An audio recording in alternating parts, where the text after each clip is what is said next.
अस्सलाम वालेकुम एवरीवन। इस वीडियो में हमने प्यूरीन सिंथेसिस देखनी है, डिनोवो प्यूरीन सिंथेसिस। ठीक है, बुक में जो है इसके 11 स्टेप्स हैं, लेकिन मैं आपको 10 स्टेप्स में ये सिखा दूँगी। ठीक है, अब ऐसा है कि पहले इस वाली वीडियो में हम सिर्फ जो कंपाउंड्स हैं ना, उनके नाम किस तरह याद करने हैं वो देखेंगे, और नेक्स्ट वीडियो में जो फार्मूलाज हैं वो मैं आपको बताऊँगी कि आप फार्मूलाज किस तरह से याद रखेंगे कि कैसे ड्रा करने हैं। सबसे पहले हमने 10 जो इसके कंपाउंड्स हैं, सॉरी 11 कंपाउंड्स हैं और 10 रिएक्शन है। ठीक है, वो हम देख लेते हैं हमें किस तरह याद करना है। आपने एक लाइन याद रखनी है, political party getting funds from all cars socks and flags in India. ठीक है, इसे आप लिख लें, ऐसे आप लोगों ने याद करेंगे। एक बार मैं आपको दिखा दूँ, political party getting funds from all car socks and flags in India. अब इसे कंपाउंड कैसे याद रहेंगे? जो हमारे पास प्यूरीन की सिंथेसिस है ना, उसका जो सबसे पहला कंपाउंड है PRPP, वो हमेशा याद रहता है, PRPP।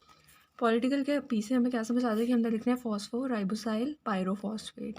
उसके बाद पार्टी के पी से फॉस्फो राइबोसाइल अमाइन। गेटिंग जी से ग्लाइसिनामाइड राइबोन्यूक्लियोटाइड, इसे GARB कहते हैं। ठीक है, नेक्स्ट फंड से एफ के फॉर्माइल ग्लाइसिनामाइड राइबोन्यूक्लियोटाइड FGAR। गार था फगार, नेक्स्ट आएगा फगैम। ये बस इस तरह याद हो गए, गार फगार फगैम। ठीक है, फ्रॉम के एफ से फॉर्माइल ग्लाइसिन अमाइडीन राइबोन्यूक्लियोटाइड। पहले अमाइड था, यहाँ अमाइडीन है। ठीक है, और इसी वजह से यहाँ पे M आ गया है। नेक्स्ट ऑल के ए से अमाइनो इमिडाजोल राइबोन्यूक्लियोटाइड एयर, ऐसे याद रखेंगे। ठीक है, कार्स के C से आपने याद रखना है कार्बोक्सी अमाइनो इमिडाजोल राइबोन्यूक्लियोटाइड। सिर्फ कार्बोक्सी ऐड हुआ है, बाकी ऊपर वाला जो था amino imidazole ribonucleotide A to Z वही है। ठीक है, यानी कि जैसे हमने एयर कहा था ना, एयर उसी तरह रही और कार्बोक्सी ऐड हो गया तो C से आ गया एयर, फिर आया केयर। ठीक है, नेक्स्ट सॉक्स के एस से सक्सिनाइल अमाइनो इमिडाजोल कार्बोक्स अमाइड। ठीक है, और केयर था, अब यहाँ पे सक्सिनाइल यानी कि एस ऐड हो गया है तो साइकार आ गया, एयर केयर साइकार। नेक्स्ट आएगा एंड के ए से आएगा अमाइनो इमिडाजोल कार्बोक्स अमाइड राइबोन्यूक्लियोटाइड। बस यहाँ पे क्या ऐड हो रहा है, अमाइनो, ए से अमाइनो ऐड हो रहा है, इसे हमने कह दिया आई कार। ठीक है, एयर केयर साइकार आई कार। नेक्स्ट फ्लैग्स के एफ से formyl amino imidazole carboxamide ribonucleotide, अब आ गया फाइकार। और एंड पे इन इंडिया में, या बेशक इनका आई ले लें या इंडिया का आई ले लें, इससे आ गया इनोसिनेट, यानी कि हमारी जो प्यूरीन है उसकी सिंथेसिस हो गई। अब जो इनोसिनेट कैसे, इनोसिनेट मोनोफॉस्फेट जो है, हमें पता है प्यूरीन्स कौन कौन सी होती हैं, एडिनिन और गुआनिन होती है ना, तो हमने तो इनोसिन कभी पढ़ी नहीं है। ये देखें यहाँ पे जो इनोसिनेट है ना, ये प्रिकर्सर है किसका, एडिनिन का और गुआनिन का। ये वाला रिएक्शन आप देख रहे हैं, इनोसिनेट से एडिनिन और गुआनिन बन जाते हैं। ठीक है, लेकिन हमने सिर्फ इनोसिनेट तक देखना है, IMP तक। PRPP से स्टार्ट किया, गार गैम एयर केयर साइकार आईकार फाइकार और IMP। ठीक है, और ये वाले आपने सारे अच्छे से याद कर लेना। अब टोटल हमारे पास 11 कंपाउंड्स हैं और रिएक्शंस हमारे पास 10 हैं। अब हम देख लेते हैं कि इसमें हमने क्या क्या ऐड करना है, कौन कौन सी इसमें कंपाउंड्स ऐड होंगे तो ये वाला कंपाउंड बनेगा, और साथ में एंजाइम्स भी याद कर लेते हैं। देखिए, जो हमारा पहला कंपाउंड बन रहा है PRPP से, उसका नाम है फॉस्फोराइबोसाइल अमाइन। ठीक है, अब अमाइन में हमें पता चल गया कि अमाइन कहाँ से आएगी, सारी बात है, कोई ना कोई कंपाउंड आएगा जिसके पास हमारे पास NH3 NH2 ग्रुप होगा, वो इसे अपना NH3 देगा। ठीक है, तो यहाँ पे आपने याद रखना है कि हमारे पास कंपाउंड होता है ग्लूटामीन, जो कि हमारे पास एक अमाइनो एसिड है। ग्लूटामीन आएगा और अपना अमाइनो ग्रुप इसे दे देगा, और क्या निकल जाएगा, ग्लूटामेट। ग्लूटामेट, और यहाँ पे पायरोफॉस्फेट था ना, उसमें से फॉस्फेट भी निकल जाएगा, क्योंकि अब सिर्फ फॉस्फोराइबोसाइल और अमाइन आ गया है। यहाँ पे एक हमारा पायरोफॉस्फेट भी निकल गया। नेक्स्ट देखें, ग्लाइसिनामाइड राइबोन्यूक्लियोटाइड है, गार। ठीक है, ग्लाइसिन से हमें क्या पता चला, कौन सा अमाइनो एसिड आएगा, ग्लाइसिन। ठीक है, यहाँ पे मैं ग्लाइसिन लिख लेती हूँ। ग्लाइसिन आई और उसने अपना ग्लाइसिन दे दिया। हमने देखा फॉर्माइल ग्लाइसिनामाइड यानी कि GAR उसी तरह सिर्फ फॉर्माइल ऐड हो रहा है। अब इस वाले रिएक्शंस में जहाँ पे भी फॉर्माइल ऐड होगा ना, यहाँ पे और आगे एक और जगह ऐड होना है, तो आपने फॉर्माइल किस तरह ऐड कराना है, N10 फॉर्माइल H4 फोलेट। बस हमने फॉर्माइल इस तरह ऐड कराना है, कंपाउंड आएगा अपना फॉर्माइल ग्रुप देगा। फॉर्माइल हमें पता है क्या होता है, C डबल बॉन्ड OH, ये फॉर्माइल होता है, ठीक है। ये आएगा, इससे अपना फॉर्माइल देना है और इसमें से क्या निकल जाएगा, H4 फोलेट निकल जाएगा, H4 फोलेट। नेक्स्ट आप फिर देखिए फॉर्माइल ग्लाइसिनामाइडीन आ गया, ठीक है। पीछे भी जब हमारा अमाइन आया था कौन सा ऐड हुआ था, ग्लूटामीन अमाइनो एसिड ऐड हुआ था, तो यहाँ पे दोबारा ग्लूटामीन ऐड हो जाएगा। नेक्स्ट जो एयर की फॉर्मेशन है अमाइनो इमिडाजोल राइबोन्यूक्लियोटाइड, इसमें ना जब हम नेक्स्ट वीडियो देखेंगे ना, जो हम कंपाउंड्स सीखेंगे, तो 4th रिएक्शन तक हमारे पास जो कंपाउंड बनता है वो ओपन चेन होती है, ठीक है। एयर जब बनती है ना, AIR, अब मैं इसे एयर केयर ऐसे ही बोलूँगी तो आप लोग समझ आइएगा, ठीक है। आई नो थोड़ा ऑकवर्ड लगता है बट इट्स ओके। तो जब एयर ने बनना है ना, तब हमारे पास रिंग ने क्लोज होना होता है, उससे पहले रिंग ओपन होती है। तो यहाँ पे रिंग के क्लोजर के लिए हमारे पास H2O का निकलना मस्ट होता है। जहाँ पे भी रिंग क्लोज होनी है ना, वाटर निकलेगा तो हमारे पास रिंग फॉर्म हो जाएगी, यानी कि पूरा वो बेंजीन रिंग बन जाएगी हमारे पास, ठीक है। नेक्स्ट आता है कार्बोक्सी अमाइनो इमिडाजोल राइबोन्यूक्लियोटाइड। अब हमारे पास क्या ऐड हो रहा है, कार्बोक्सी। इससे हमें क्या पता चल रहा है, C वाला कंपाउंड यानी कि कार्बन डाइऑक्साइड ऐड हो रही है। तो इस वाले रिएक्शन में हमने ऐड करा दी अपनी कार्बन डाइऑक्साइड। अगला देखें साइकार आ रहा है, यानी कि S से सक्सिनाइड हमने लिखे, यानी कि कोई सक्सिनेट जो अमाइनो एसिड है वो हमारे इस कंपाउंड में अटैच होगा, सक्सिनेट। अब जो सक्सिनेट है वो आपने उसमें भी पढ़ा है, क्रेब्स साइकिल में पढ़ा है, TCA साइकिल में हमारे पास जो कंपाउंड होते हैं सक्सिनेट, फ्यूमेरेट वगैरह, ठीक है। सक्सिनेट हमारे पास ऐड होता है किस फॉर्म में, अस्पार्टेट आता है और फिर अस्पार्टेट अपना सक्सिनेट वाला जो पोर्शन है वो यहाँ पर दे जाता है। अस्पार्टेट जब हम नेक्स्ट वीडियो देखेंगे ना, उसमें आपको सारे कंपाउंड्स इजीली क्लियर हो जाएंगे। अस्पार्टेट नेक्स्ट वाले में आइकार आ गया, यहाँ से एक चीज़ निकलेगी, फ्यूमारेट निकलता है। तो देखिए अभी तक यहाँ पे भी एयर थी, यहाँ पे भी एयर, अमाइनो इमिडाजोल आ रही है, तो सिर्फ हमारे पास फ़र्क क्या पड़ा है कि हमारे पास कार्बोक्सी ऐड हो रहा है और यहाँ पे सक्सिनाइल ऐड हुआ, वो भी निकल जाएगा। हमारे पास यहाँ पे अमाइनो इमिडाजोल राइबोन्यूक्लियोटाइड थी, अब आ गई अमाइनो इमिडाजोल कार्बोक्स अमाइड, यानी कि ये वाला स्टेप किस लिए हुआ है, ताकि हमारे पास C डबल बॉन्ड O यानी कि CO2 जो है कार्बोक्सी वो वाला ऐड हो जाए, ठीक है। नेक्स्ट पे दोबारा फाइकार आ गई, यानी कि F से हमें क्या पता चल रहा है, फॉर्माइल ग्रुप, यानी कि जो हमने जिस तरह पीछे ऐड किया था H4 फोलेट लगा के ये वाला, ठीक है, उसी तरह हमारे पास फॉर्माइल ग्रुप ऐड होगा। N10 फॉर्माइल H4 फोलेट आएगा और H4 फोलेट निकल जाएगा और हमारे पास C डबल बॉन्ड OH यानी कि फॉर्माइल ग्रुप दे जाएगा।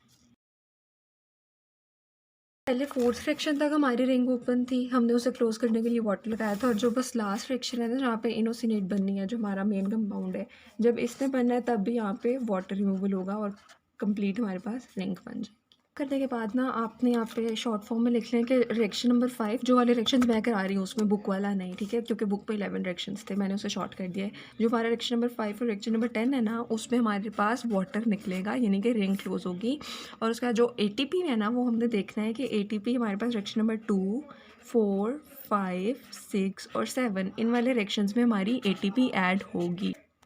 देखिए यहाँ पे हमारा रिएक्शन 2 था ना, जहाँ पे हमारी ग्लाइसिन जहाँ पे हमारी ग्लाइसिन ऐड हो रही है ना, यहाँ पे हमने ATP भी ऐड करा देनी है। ATP ऐड हुई और यहाँ से ADP प्लस PR निकल गया, ठीक है। सेकेंड रिएक्शन में ऐड करा दी, इसी तरह मैं 4, 5, 6, 7 इनमें भी ऐड करा दूँगी। रिएक्शन नंबर 4 था, यहाँ पे मैंने ATP, मैं बस ऐसे ही करके लिख रही हूँ। 5 में भी ATP मैंने ऐड करा देनी है, आपको पता है आप तक किस तरह लिखना है, इस तरह करके आपने ATP ऐड करानी है। यहाँ पे भी ATP ऐड करा दी और 7th वाले में भी हमने ATP ऐड करा दी, ठीक है। 2, 4, 5, 6, 7 इसमें हमारी ATP ऐड होगी। जो एंजाइम्स है ना, वो भी बहुत इजी से आपके याद हो जाएंगे। जिस तरह ATP जहाँ पे हमने ऐड किया है ना, पूरी बायोकेमिस्ट्री में आपने जहाँ पे भी रिएक्शंस याद करेंगे ना, उनमें जहाँ पे भी ATP ऐड होगा ना, वहाँ पे उस एंजाइम का नाम सिंथेटेज आएगा, ठीक है, सिंथेटेज। तो इस तरह करके हमारे एंजाइम्स भी आपको बताती हूँ किस तरह हम याद करेंगे। ओके, जो सबसे पहला एंजाइम है उसका नाम है, यहाँ पे देखिए ग्लूटामीन ऐड हुआ था ना, तो उसका नाम है ग्लूटामीन PRPP अमाइडो ट्रांसफेरेज, यानी कि देखें हमने क्या किया था, हमने ग्लूटामीन इस वजह से ऐड किया था क्योंकि हमें अमाइन चाहिए था, NH हमें ग्रुप चाहिए था, ठीक है। तो अब जाहिर बात है इसमें अमाइन का ट्रांसफ़र हो रहा है, PRPP में अमाइन ऐड हो रहा है, ट्रांसफ़र हो रहा है, तो इससे आपने याद रखना है G यानी कि glutamine PRPP phosphoribosyl pyrophosphate amido transferase, ठीक है, ऐसे करके आपने इसे याद कर लिया ट्रांसफेरेज से। नेक्स्ट देखें, मैंने कहा था जहाँ पे भी ATP ऐड होगी वहाँ के एंजाइम का नाम होगा सिंथेटेज, ठीक है। हमने क्या बनाया है, गार बनाई है, ठीक है। तो गार में हमारे पास क्या आ जाएगा, गार सिंथेटेज, ये ऐसे हमने एंजाइम याद कर लिया, गार सिंथेटेज। अब गार से हमारे पास फगार बन रही है, यानी कि फॉर्माइल ऐड हो रहा था, ठीक है। तो हमारे पास एंजाइम का नाम है गार ट्रांसफॉर्माइलेज, यानी कि हमारे पास फॉर्माइल ग्रुप आया है तो उसकी हमने ट्रांसफ़र कराई है इस वाले कंपाउंड में, गार के अंदर फॉर्माइल की ट्रांसफ़र कराई है, तो कंपाउंड का नाम क्या होगा, गार ट्रांसफॉर्माइलेज। पे हमारे पास बन रहा है फगैम FGAM, यहाँ पे हमारे पास ग्लूटामीन ऐड हो रहा था, ठीक है, अमाइडीन है। जहाँ पे भी ग्लूटामीन ऐड होगा तो हमारे कंपाउंड का क्या नाम था, ट्रांसफेरेज, ठीक है। तो अब यहाँ पे कंपाउंड का नाम होगा फॉर्माइल ग्लाइसिनामाइड राइबोन्यूक्लियोटाइड, यानी कि FGR अमाइडो ट्रांसफेरेज, ठीक है, क्योंकि ऊपर भी अमाइन हमने ट्रांसफ़र कराया था, यहाँ पे भी अमाइन जो है ट्रांसफ़र हो रहा है, तो इसका नाम भी क्या होगा, FGAR अमाइडो ट्रांसफेरेज। अब जो नेक्स्ट वाला कंपाउंड है ना, जो एयर की सिंथेसिस हो रही है अमाइनो इमिडाजोल राइबोन्यूक्लियोटाइड की, इसमें ATP भी ऐड हो रहे हैं और हमारे पास रिंग भी क्लोज हो रही थी, ठीक है। तो ATP ऐड हो रहे हैं, उसकी वजह से हम इसका नाम लिखेंगे एयर सिंथेटेज, यानी कि अमाइनो इमिडाजोल राइबोन्यूक्लियोटाइड सिंथेटेज, ठीक है। आप ये वाला याद कर सकते हो, एयर सिंथेटेज, या फिर एक और भी इस एंजाइम का नाम है, ठीक है, क्योंकि रिंग क्लोज हो रही थी तो इस वजह से इस एंजाइम का नाम है FGAM साइक्लेज। साइक्लिस यानी कि साइकिल, रिंग अगर ओपन है उसके बाद रिंग अगर क्लोज हो रही है तो हमारे पास एक साइकिल फॉर्म हो रही है ना, ठीक है, ये साइकिल टाइप ही, हम इन्हें साइक्लिक स्ट्रक्चर्स ही कहते हैं, आपने पढ़ा हुआ है। तो FGAM साइक्लेज ये भी इस कंपाउंड का, सॉरी, एंजाइम का नाम है। नेक्स्ट वाले हमारे कंपाउंड में कार्बन डाइऑक्साइड ऐड हो रही थी, यानी कि कार्बन ऐड हो रहा है, तो इसका नाम है air carboxylase, air carboxylase. Next देखें, अस्पार्टेट ऐड हो रहा है और यहाँ पे हमारे पास साइकार फॉर्म हो रही है, इसका नाम है साइकार सिंथेटेज, और ATP ऐड हो रहा था, इस वजह से इसका नाम है साइकार सिंथेटेज। अच्छा, क्या होता है, पहले साइकार की फॉर्मेशन होती है, फिर साइकार, अब देखिए मैंने तभी आपको पहले बताया था कि अस्पार्टेट आया, अस्पार्टेट से हमारा जो सक्सीनेट ग्रुप था वो आकर अटैच होता है, फिर वो वाला सक्सीनेट वाला जो ग्रुप होता है वो भी निकल जाता है, ठीक है। तो यानी कि पहले हमारा साइकार बना, अब साइकार टूट गया। ये जब नेक्स्ट वीडियो हम देखेंगे ना, उसमें कंपाउंड जब आपको अच्छे से ड्रॉ करने में सिखाऊंगी तब आपको समझ आ जाएगी कि क्या हो रहा है, अभी बस ऐसे से देख लें। साइकार सिंथेटेज, तो यहाँ पे जो हमारा एंजाइम आता है उसका नाम आता है साइकार लाइएज। लाइएज का मतलब हमें अच्छे से पता है, जिसकी ब्रेकेज हो रही हो, जो टूट रहा हो, लाइएज, ठीक है, यहाँ पे हो गया। नेक्स्ट इसी तरह हमारा ट्रांसफॉर्माइलेज वाला आएगा, क्योंकि हमारा फॉर्माइल ग्रुप ऐड हो रहा है, ठीक है, तो उसका नाम होगा आइकार ट्रांसफॉर्माइलेज। IMP बन रहा है, इनोसिनेट बन रहा है, उसका एंजाइम IMP सिंथेज। यहाँ पे ध्यान रख लीजिएगा, इसका नाम है IMP सिंथेज, क्योंकि लास्ट रिएक्शन में कोई ATP ऐड नहीं हो रहा, जिन जिन रिएक्शंस में ATP ऐड हो रहा था उनमें हमने देखा था कि एंड पे सिंथेटेज आता था, लास्ट रिएक्शन में ATP ऐड नहीं हो रहा, ATP बस ऐड होना है 2, 4, 5, 6, 7 में, ठीक है। यहाँ तक हो गया। अब नेक्स्ट वीडियो में हम इसके कंपाउंड देख लेते हैं कि कंपाउंड आप किस तरह ड्रॉ करना सीखेंगे। अभी इसमें अगर कोई कन्फ्यूजन आप लोगों को तो काइंडली कमेंट सेक्शन में पूछ लें। अल्लाह हाफिज़।